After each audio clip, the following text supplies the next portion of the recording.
If you like our video, click the button to subscribe to our channel and get easy access to new content. To see our full suite of ad-free video courses, instruction manuals, and quick reference guides, visit us at www.teachucomp.com. In the last lesson within this chapter, you learned how to save a template to your computer. In this lesson, you will learn how to create a new workbook from the template you saved to your computer. To create a new workbook from a saved template, open Microsoft Excel. If viewing the Home Startup screen, then click the New button at the left side of the screen. Alternatively, if you already have a workbook opened, then instead click the File tab within the ribbon. Then click the New command at the left side of the Backstage view.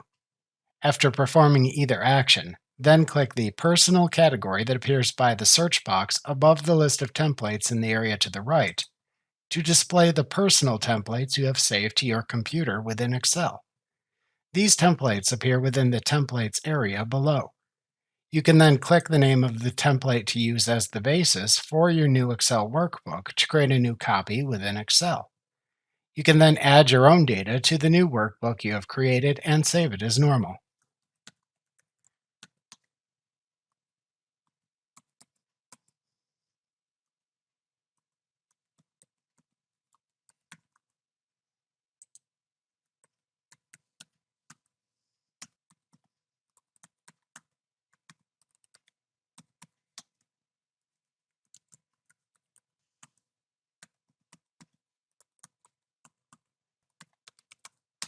Note that changes made to the workbook do not change the original template from which the workbook was created.